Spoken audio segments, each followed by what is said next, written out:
चला तर मंडळी, आज आपण आषाढी एकादशीच्या निमित्ताने साबुदाण्याची खिचडी बनवणार आहोत. उपवासाला खाल्ला जाणारा हा सगळ्यात लोकप्रिय प्रकार आहे साबुदाण्याची खिचडी.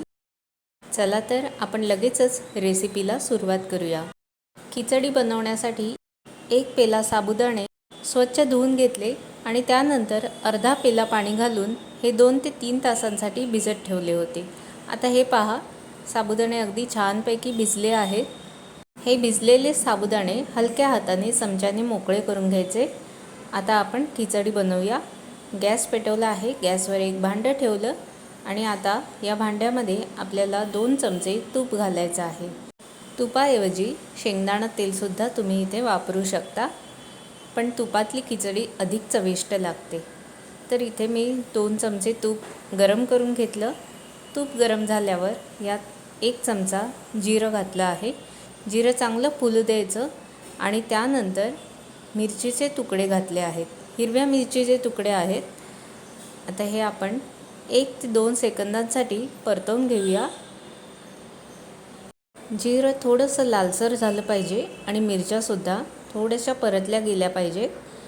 त्यानंतर आपण यात भिजवलेले साबुदाणे घालूया. हे साबुदाणे आपण अगोदरच सैल करून घेतले होते. आता हे साबुदाणे आपण यात घालूया. आता हे साबुदाणे घातल्यावर 2 मिनटं परतवून घेऊया. सर्वत्र आपल्याला ही फोडणी लावून घ्यायची आहे. साबुदाणे घातल्यावर जास्त वेळ ठेवायचे नाही, लगेचच ढवळायला सुरुवात करायची, नाहीतर हे साबुदाणे भांड्याच्या तळाला डसू शकतात. कारण साबुदाण्यात भरपूर असा स्टार्च असतो. तर आपण 2 मिनटं परतवून घेतलं. आता यात चवीनुसार मीठ घालूया. हे उपवासाचं मीठ आहे, सैंधव. तर हे मीठ आपण घातलेलं आहे. आता हे मीठ आपण मिक्स करून घेऊया.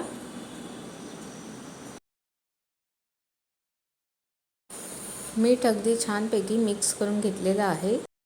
1 ते 2 मिनटासाठी आता झाकण ठेवून ही खिचडी थोडीशी शिजू देऊया, म्हणजे साबुदाणे आतपर्यंत शिजले जातील.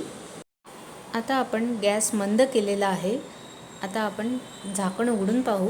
1 ते 2 मिनटं झालेली आहेत. आता साबुदाणे व्यवस्थित शिजलेले आहेत.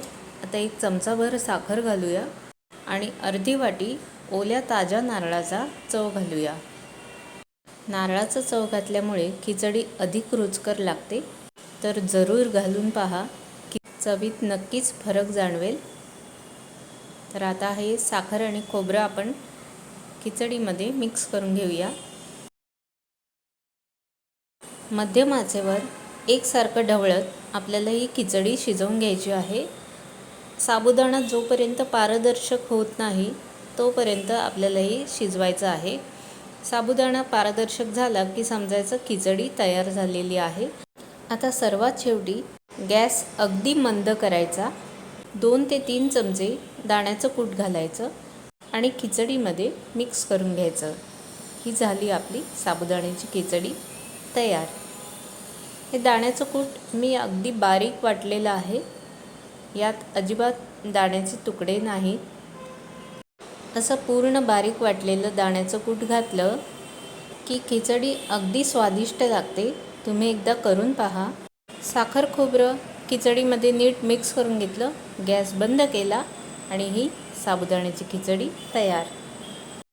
दाण्याचं कूट अगदी बारीक करून घ्यायचं आणि खिचडीत सर्वात शेवटी घालायचं, म्हणजे खिचडी अगदी खमंग बनते. तर तुम्ही या पद्धतीने जरूर ट्राय करून पहा. नेहमी करतो त्या साबुदाणा खिचडीपेक्षा ही खिचडी अधिक खमंग लागते. ही खिचडी आपण सर्व करूया. पहा कशी मोकळी मोकळी तयार झालेली आहे. फार वेळसुद्धा लागत नाही ही खिचडी तयार होण्यासाठी. तुम्हीसुद्धा नक्की बनवा आणि या पावसाळी दिवसात गरमागरम खिचडीचा आस्वाद घ्या. आषाढी एकादशीच्या निमित्ताने ही साबुदाण्याच्या खिचडीची रेसिपी मी आपल्याबरोबर शेअर केली. ही रेसिपी तुम्हाला कशी वाटली हे मला जरूर कळवा. तुमच्या छान छान अभिप्रायांची मी वाट पाहीन आणि पुन्हा एकदा भेटू अशाच एखाद्या बहारदार रेसिपीसह.